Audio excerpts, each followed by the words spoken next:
iniciaban los años 50, el mundo rodeado de un ambiente de crisis, guerras, desempleo y un sinfín de problemáticas sociales y económicas. La década de los años 50 tuvo una influencia sin igual en el México actual. Se vivían los últimos años de la época de oro del cine mexicano, existía un gran auge en la música regional y ocurrían acontecimientos que marcaban el rumbo cultural del país, como por ejemplo la muerte de Jorge Negrete y Pedro Infante. Asimismo, en lo deportivo, y siendo más exacto, en el deporte más hermoso del mundo, un hecho importante en la historia del fútbol de nuestro país, sí, como lo viste ya en el título del video, un momento que, similar al guión de una película, marcaba el inicio de una gran historia. Atlas, campeón de liga por primera vez en su existencia. Espera un momento. Antes, regresemos un poco en el tiempo y recordemos lo que pasaba en aquel 1951. 1 de enero, la ONU pone en marcha el ACNUR, Alto Comisionado de las Naciones Unidas para Refugiados, apoyando a personas que huyeron de Europa y personas sin hogar tras la Segunda Guerra Mundial. 7 de febrero, Roque Olson, flamante refuerzo argentino del Real Madrid, llega al aeropuerto de Barajas para incorporarse con el club merengue, procedente del Racing de Avellaneda, quien a la postre conseguiría con el conjunto blanco 3 ligas españolas y 2 Champions League.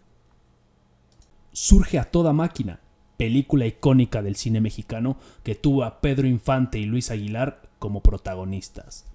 4 de marzo, surgen los primeros Juegos Asiáticos con sede en Nueva Delhi, a poco más de un año de declarada la independencia total del país de la India, bajo el liderazgo de Mahatma Gandhi y sus incesantes esfuerzos por lograr la unión de ambos sectores social-religiosos. 15 de abril, máxima goleada en un derbi catalán. El conjunto del Español de Barcelona, quienes llegaban a este encuentro con riesgo de ir a la promoción por el descenso, aplastaba 6-0 al conjunto culé, salvando así la categoría.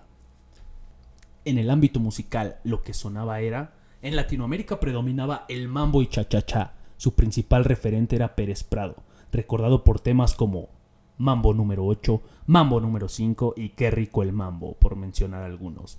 Estas piezas fueron importantes en la época de oro del cine mexicano. ¿Quién no recuerda a Resortes bailando una de esas piezas en la película Al son del mambo?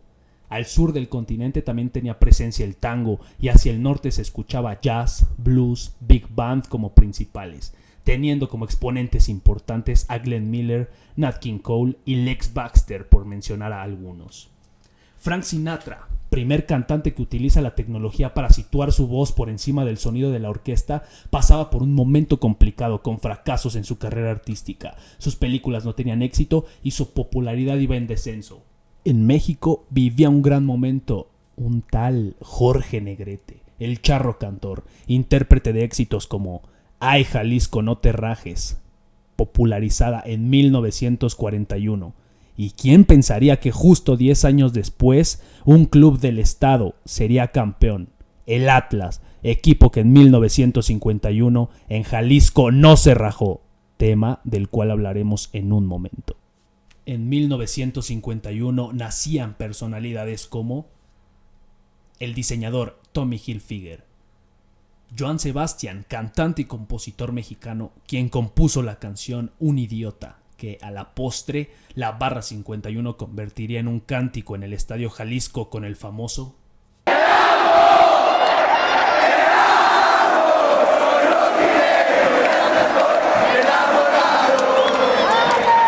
Diego Verdaguer, cantante argentino. Laura Bozzo, presentadora y abogada peruana, conocida por el ya famoso Claudio Ranieri, quien dirigió a los Zorros de Inglaterra. Muchas similitudes con el fútbol de este país, ¿no? Pues más adelante veremos por qué. Los Foxes de Leicester City, a los cuales hizo campeones en la 2015-2016 contra todo pronóstico, tan solo un año después de estar peleando el descenso en Premier League. Tomás Boy, polémico entrenador. Salvó del descenso en un par de ocasiones a los Zorros, los regresó a los primeros puestos y los llevaría a liguilla después de años de no conseguirlo, con muchos problemas deportivos.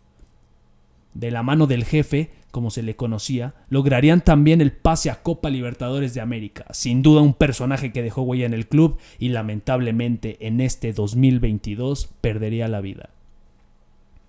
Al año siguiente de conseguir el primer campeonato del club, es decir, en 1952, nacía un hombre que cambiaría para siempre el estilo de juego de los rojinegros, con una propuesta ofensiva sin igual, en la que cada encuentro brindaba un gran espectáculo y siendo un equipo muy vistoso. Probablemente ya sabes de quién hablo. Así es, estamos hablando de Ricardo Antonio Lavolpe, que, con jugadores como Rafa Márquez, Miguel Cepeda, Daniel Osornio y el Chato Rodríguez entre los más destacados, pusieron cerca de la cima a esta institución.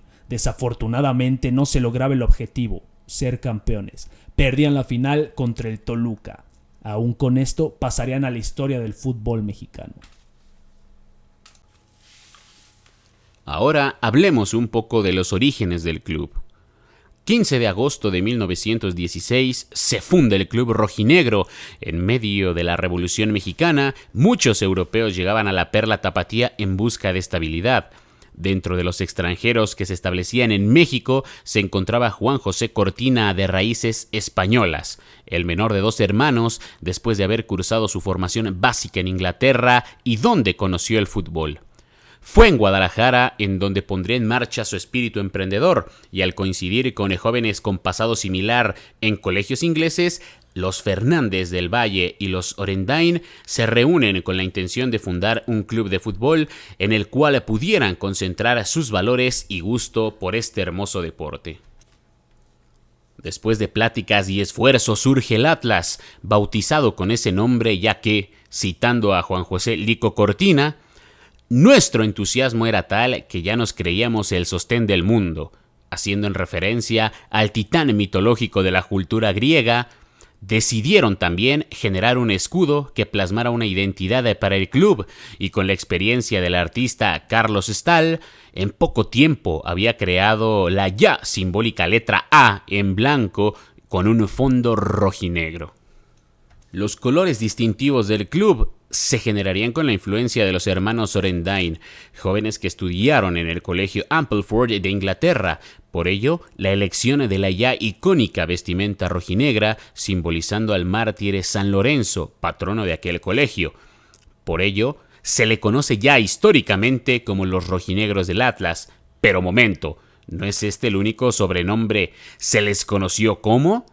El equipo del Paradero, ya que el Parque del Paradero fue la primera plaza de entrenamiento del club. La Academia, mote surgido en 1958, ya que en ese año fueron creadores de la primera escuela de fútbol en México. Los Zorros, en la década de los 60 y 70, cuando el Estadio Jalisco se convertía en su casa, tenían jugadores muy veloces, con mucha habilidad e inteligencia para desarrollar el fútbol. Niños catedráticos. Se decía que los jóvenes daban cátedra en el campo de juego con su estilo ordenado y vistoso. Bien, después de este contexto pasemos al tema principal del video. Seguimos en aquel 1951 cuando llegaba la fecha. 22 de abril. Sí, como lo estás escuchando, 22 de abril de 1951, fecha histórica para el equipo del Paradero. En este año se disputaba un torneo en el fútbol mexicano en el cual participaron 2 equipos bajo un sistema de liga, todos contra todos. El campeón sería el club con la mayor cantidad de puntos. Los puntos que se otorgaban por triunfo eran 2 y 1 por empate. Después de un gran torneo para el Atlas, llegaba el partido contra el acérrimo rival de la ciudad, las Chivas Rayadas del Guadalajara. Por cómo llegaban los rojinegros a este encuentro, estadísticamente de obtener la victoria, se alzarían con el título de liga en la penúltima fecha del torneo. Fue un partido bastante cerrado desde el inicio. La primera mitad terminó sin goles. El cotejo se decidió en una acción desde los 11 pasos. Y hay penal en favor del Atlas. El árbitro, el cuate Salceda, con un penalti polémico. Está marcando ya el tiro desde los 11 pasos. Empiezan a haber disturbios en la tribuna. La gente empieza a arrojar botellas, a arrojar piedras al terreno de juego. Pero ya se va a cobrar este penalti en favor de los rojinegros del Atlas. Cuando viene Jaime el Tubo Gómez para atajar esta pena máxima por parte del Guadalajara, y para el cobro de los rojinegros viene el Tico ya desde los 11 pasos preparado para impactar ya este penal. Edwin Cubero prepara, apunta, viene el disparo. ¡Gol del Atlas! 10 minutos de esta segunda mitad del rojinegro. Ya se va arriba en el marcador. Este Edwin Cubero, que puede ser la próxima leyenda del club.